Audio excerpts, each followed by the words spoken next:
Welcome to Alchemist Tribune Deep Dives, hosted by the Academic Renegade. We're here to share insights and analysis from the latest articles in the Alchemist Tribune. Each week, we explore how doctorate holders are transforming academic expertise into entrepreneurial success. Let's dive in. Today, we're looking at something that I think a lot of us can relate to. It's this idea of academic entrepreneurship, and we're going to be diving deep into the Academic Entrepreneur's Manifesto. Yeah, to figure out how can we use our academic backgrounds to maybe build a career outside of the traditional academic path. I think this is a really interesting conversation to be having right now, especially because we are seeing this shift away from tenure track positions being like the ultimate goal and marker of success in academia. And this manifesto, it really does encourage academics to redefine success. And I love that about it. One of the things that it really emphasizes is this idea of impact, using your research and knowledge to make a real difference in the world. And they even highlight some really cool examples, like Dr. Andrew Nguyen, the co-founder of Coursera. Talk about revolutionizing online education. Absolutely. And I think what's so fascinating about his journey is that he didn't just jump into entrepreneurship, he was very strategic about it. He really leveraged his expertise in AI to identify this gap in the market, which was access to high-quality online education. And he built Coursera into this global platform by really focusing on a problem that he was personally passionate about solving. That's such a good point. And it makes you wonder what other gaps are out there just waiting to be filled by someone with a specialized academic background, uniquely positioned to tackle. I love that. It's such an important question to ask yourself. If you are thinking about going down this path, really assess what are those skills that you have and how do those connect to actual needs in the world. And this manifesto, it actually dives into some of those skills that you hone during a doctorate right. And it's surprising how many of them are valuable. Oh yeah, in entrepreneurship, things like research and critical thinking and project management, these are all assets that can be applied in a really powerful way. So, is there like one skill that you think stands out as being super crucial? I think one that people don't talk about a lot is communication.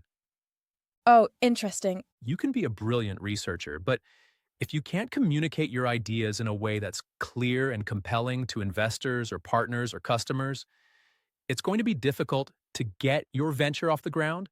So, this manifesto really emphasizes the importance of being able to translate those complex academic concepts into something that is digestible and impactful for a wider audience. That makes a lot of sense. The manifesto actually acknowledges that there are some challenges that you might face, things like self-doubt, financial concerns, maybe even a little bit of pushback from colleagues who are younger, a little more traditional in their thinking. Absolutely, and I think those are totally valid concerns. The entrepreneurial journey can be unpredictable. Oh yeah, it can be demanding, for sure. But the manifesto, it offers some practical strategies for navigating those challenges. And one of the key takeaways for me was the importance of building a really strong support network. Connect with other academics who are on this same path. Join professional organizations, attend workshops and conferences. Having that community of people who understand what you're going through can make a huge difference. Yeah, it's not even just about support. It's also about having access to people who've done this before and can share their knowledge and their experiences. One of the things I thought about when I was reading about the challenges was this idea of time management. Oh my gosh, because it's like you're juggling research, you're juggling teaching, and then on top of that, you're trying to build a business. It's a lot. How do you even begin to manage all of that? And It's definitely a juggling act, but the manifesto emphasizes prioritizing and focusing on what truly matters. It's about setting realistic goals and breaking down those larger tasks into smaller, more manageable steps. You might even have to say no to certain commitments that are draining your time and energy. that's a tough one. It is, especially for academics. You're saying yes to everything. We want to do it. All right, but I think one thing this manifesto makes really clear is that it's not just about the practicalities. It's also about mindset. Mindset is everything. You really need that entrepreneurial spirit to succeed. You do. You have to be okay with taking risks. You have to view setbacks as learning opportunities. Yeah, and you really have to have the tenacity to keep pushing forward, even when things get tough. And it reminds me of this quote from J.K. Rowling.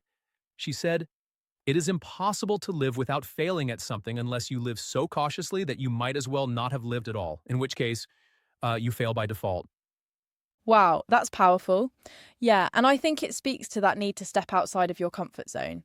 Absolutely. And be okay with the unknown. And you know what? You, the listener, you've already demonstrated that ability to persevere. That's true. You've gone through rigorous academic programs.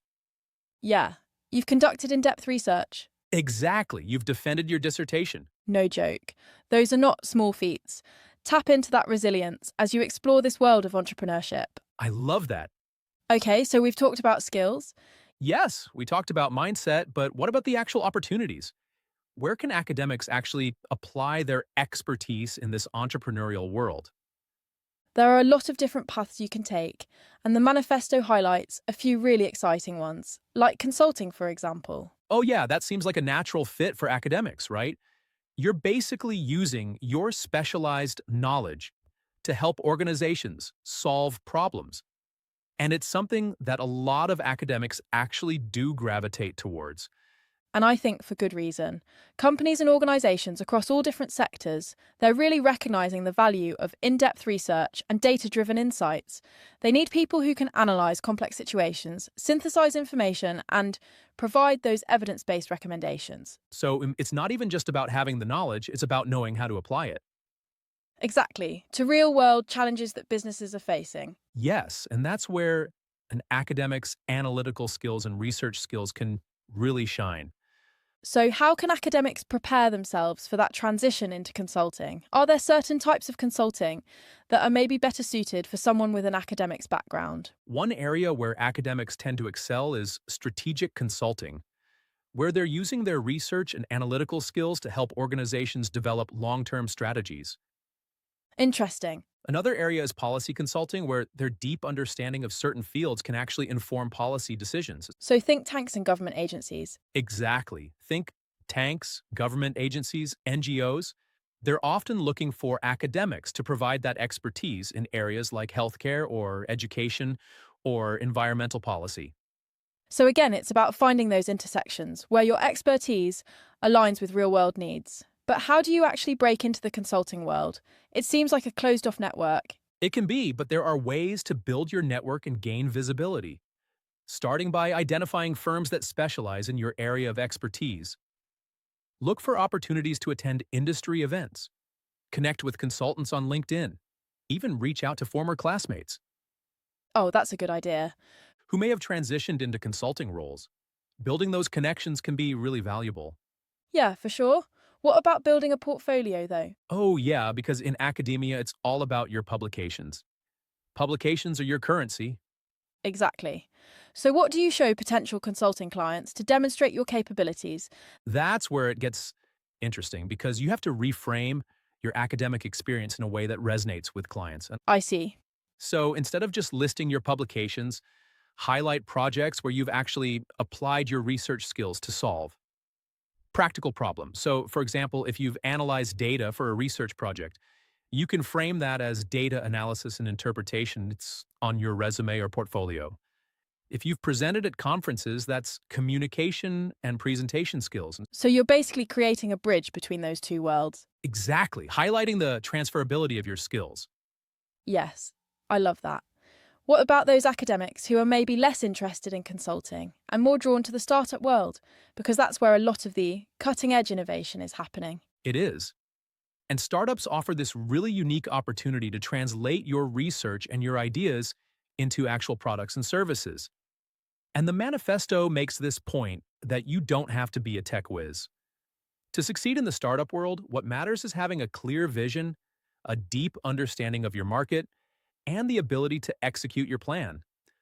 So, let's say you have this amazing idea that's based on your research. Okay, where do you even begin to turn that into an actual startup? The manifesto outlines a few key steps. The first thing is to validate your idea. Okay, Don't just assume that because you think it's brilliant, everyone else will too. Do your market research, understand if there's a genuine need for your product or service. so test the waters before you jump in. Exactly. I like that. What about funding though? Because startups require capital. Yeah, they do. And our academics aren't exactly known for having tons of money lying around. So, how do you overcome that hurdle? That is a common challenge. But there are resources available. There are grants that are specifically designed for startups that are based on the scientific research, or technological innovation. There are university incubators and accelerators that can provide for funding and mentorship and resources to help you get your startup off the ground. In addition, Academic Renegade offers a boot camp to support successful planning and launch of your new business ventures. So there's a whole ecosystem of support. There is. It's not like you're just completely on your own. You're not just thrown to the wolves. Exactly. But what about navigating the legal and business side of things? Because that could be really intimidating. It can be. And that's where it's so important to build a team with complementary skills. You might be the expert in your research area, but you might need to bring in someone with a business background to handle the financial and operational side of things. Or you might need to partner with a legal expert. Yeah, to help you with all the legal stuff. Exactly. To help you navigate intellectual property protection and regulatory compliance. So it's all about recognizing your strengths and surrounding yourself with people. Yes. Who can fill those gaps? Absolutely. Collaboration is key. Collaboration is essential. And the manifesto really encourages academics to embrace that collaborative spirit. That makes sense. Another pathway that the manifesto mentions that I thought was interesting is policymaking. Oh, yeah, because it seems like academics, with their deep understanding of certain issues, they're the experts. They are. They could really have an impact in shaping policies that affect our society. Absolutely. And that's an avenue that's often overlooked by academics who are considering entrepreneurship. But the manifesto stresses that your research and your expertise can be incredibly powerful tools for actually influencing policy decisions. Think about it. You've spent years studying a particular issue, understanding all its nuances, identifying potential solutions. You're uniquely positioned to provide those evidence-based insights that can inform those policy debates and actually drive meaningful change. That's such a good point, but how do you actually go about doing that? Bridging that gap between academia and policymaking. They seem like very different worlds. They can be, but there are ways to bridge that gap. The manifesto suggests starting by identifying organisations that are working on policy issues that align with your expertise. Okay, so it could be government agencies, think tanks, yeah, advocacy groups, even international organizations. Interesting. Connect with people who are working in those spaces, attend policy forums and conferences, and look for opportunities to actually contribute your expertise to policy briefs or reports or white papers. So it's all about finding those entry points. It is, where you can demonstrate the value of your research and your insights. Exactly. And it also requires a little bit of a shift in your communication style, because you're not writing for an academic audience anymore. You're not. You're trying to influence policymakers and even the general public. That's a good point. So how do you make that shift? The manifesto highlights the importance of being able to translate those complex research findings into clear, concise, compelling messages that resonate with a wider audience. So it's not just about being right. It's not. It's about being persuasive, it's about being impactful, and that might mean using storytelling or data visualization or other techniques to make your research more accessible and more engaging. Okay, so we've covered consulting, we've covered startups, we've talked about policymaking, all very different paths. Very different, but they all share this common thread of using your academic expertise to make a real-world impact. But one thing that I think is really important to talk about is the role of technology in all of this. Oh, technology is huge. Because it seems like it's completely changed the landscape of entrepreneurship. It has, and it's opened up all these new possibilities for academics. Absolutely, and the manifesto dedicates a good portion to talking about how technology can empower academic entrepreneurs. Whether it's creating online courses or developing mobile apps or building digital platforms or even leveraging social media. To build your brand and connect with your audience, technology has become an essential tool. So it's like technology has amplified the potential impact of your work. It has. It really has. And it's not just about reaching a wider audience. It's about creating new forms of value. That's a good point. Think about online education platforms. Coursera, Udemy, and many others support sharing knowledge. Yeah, with millions of people around the world. It's incredible. It's democratizing education. It is, in a way that we've never seen before. I love that. But with all this talk about skills and opportunities and technology, Yeah? I'm curious, what is it that really drives academics to take that leap beyond the traditional ivory tower? The manifesto digs into this question, and it really comes down to a desire to make a positive impact on the world. Academics are driven by a thirst for knowledge and a passion for solving problems. Yeah, and entrepreneurship provides this avenue for translating that knowledge and that passion into tangible solutions that can actually benefit society. So you're taking all of that intellectual capital that you've built up over years of study and research and using it to make the world a better place. Exactly. That's pretty inspiring.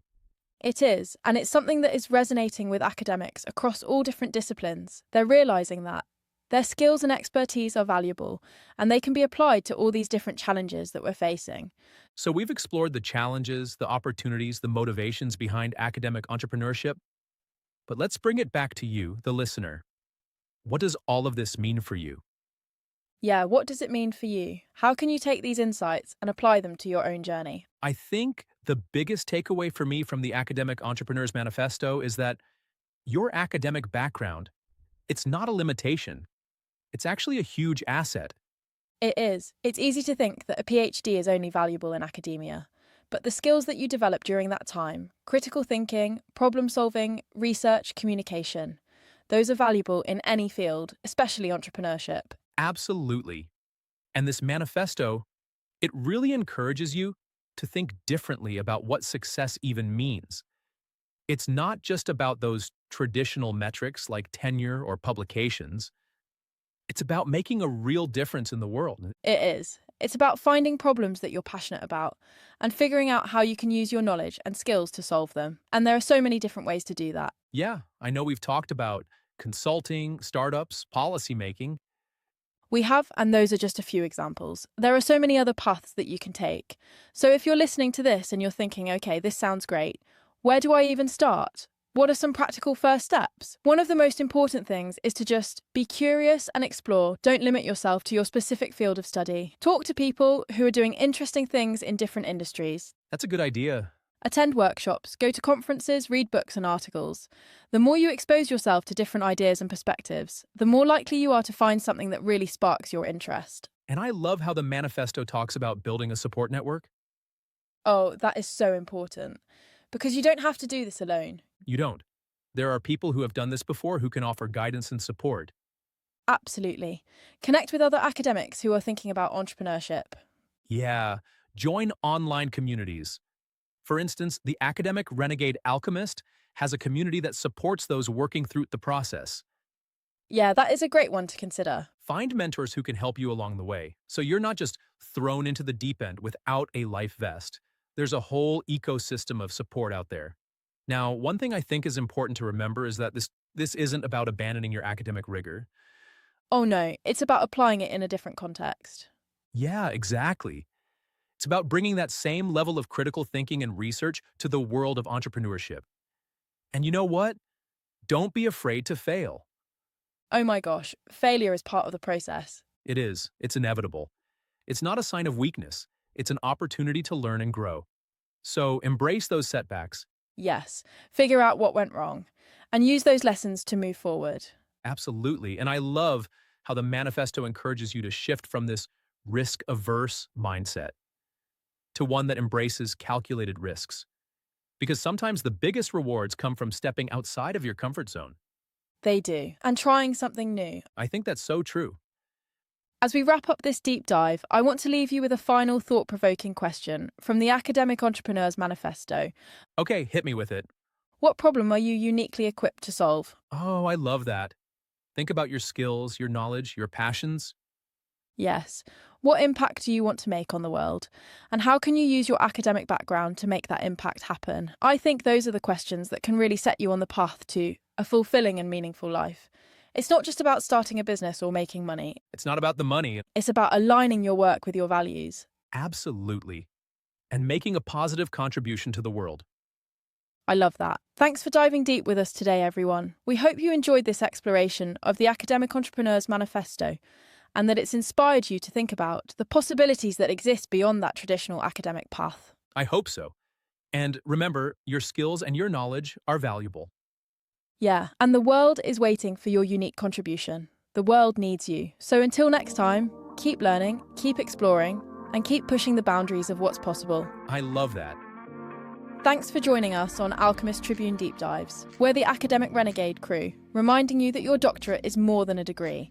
It's your launchpad to entrepreneurial success. For more insights, visit us at the Alchemist Tribune, where we're bridging the gap between academia and enterprise. Until next time, keep innovating.